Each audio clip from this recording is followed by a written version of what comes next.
How bad do you want it? That's my question to you. How bad do you want it?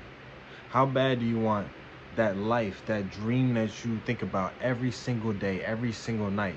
How bad do you want it? How bad do you want that new car that you got put on your vision board that you think about all the time, that you're saving all this money for? How bad do you want it? How bad do you want the people to hear you if you're a content creator or an artist in terms of music?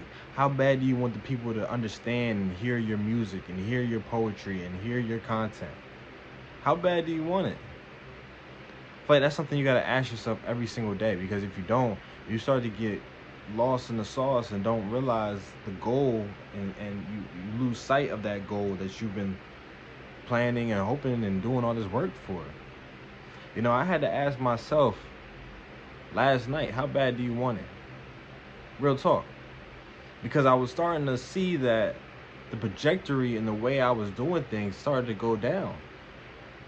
You know what I mean? I stopped really having that motivation to keep on pushing. I stopped having that feeling of let me do better. And that is not a fault, you know what I mean? That's just us being human. But I had to ask myself, how bad do you want it, Malik?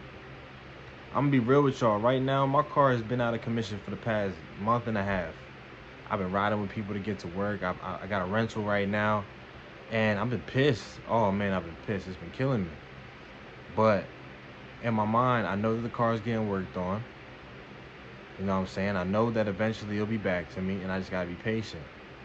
But that little bit of month and a half, you know what I'm saying? There was sprinkles of, man, I wish I had a better car. I wish this didn't happen. You know, if I had a 2018 and higher, I probably wouldn't have this problem. So my mind started asking itself, well, how bad do you want it? How bad do you want that new car? When your car comes back and you start stacking your money again, are you going to do all the things you need to do to get that car the fastest? That new car? Because the one you're riding on now is not really that reliable. When it comes to moving out, I started getting complacent. Being okay with just being at my mom's house and being okay with just, you know what I mean? I move out when I want to. I move out when I can. Fuck that. Last year I had the amount of money to move out and I used it on dumb shit. And that's something I don't want to repeat. And I had to ask myself, Malik, how bad do you want it? How bad do you want that apartment where you walk in, you got the keys and you don't got family around telling you what to do, or you don't got family around being loud, it's just peaceful, it's your spot. How bad do you want that? Are you going to clock in to work on them days where you don't want to clock in instead of having an RO or take a vacation? Are you going to push yourself to the point where you know you need to push yourself to get that? Are you going to build the discipline and consistency it takes to sustain that once you get it?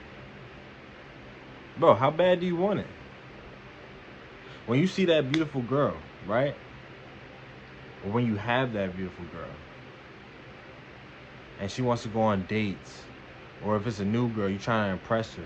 My question to you is, bro, how bad do you want it? How bad do you want her? Are you going to do the things you need to do to impress her? Are you going to stick to your roots and yourself to make sure that she's the right woman for you and you're not putting on a show for her? Are you going to show up every day and text her, say how much you appreciate it, all that shit? How bad do you want it? How bad do you want her? How bad do you want her, man? Your dreams. You know what I'm saying? I can say how bad you want all these things, but truthfully, it's all in you. And yes, I'm talking to you, but I'm also talking to myself. It's truthfully all in us. We have to get that strength from the inside to persevere through the days that we don't want to persevere through. We have to get that belief that God has us in his hands, and no matter what is going on in our life, it's all for the better. Some things are shitty, yes, but that just means something beautiful is right around the corner. How bad do you want it, family? So this one's gonna be short, it's gonna be sweet. That's all I really gotta say. You know what I'm saying? You gotta want it bad enough. You gotta want to get out your situation that you're in. You gotta want to evolve to a certain point that your drive and your ambition just carries you like a fucking wing. Like it just floats you across the ocean. You know what I'm saying? I know that was a little weird, but still, You gotta have that much ambition and pride and energy in what you do. You gotta want it that bad, my guy. You gotta want it that bad. And it doesn't show up as perfection. You know what I'm saying? You're not doing everything perfectly to get to the point. You're doing what you can do to the best of ability to get to that point. How bad do you want it? How bad do you want it? Because I know I want it bad. I want it real bad. Everything I dream of, everything I wish that was better. The beautiful girl who I want to take care of, I want it bad, man. And I'm going to get it. And you going to get it too. Just keep pushing. Until next time on Leaks Legacy, I appreciate y'all for tuning in. I'm out.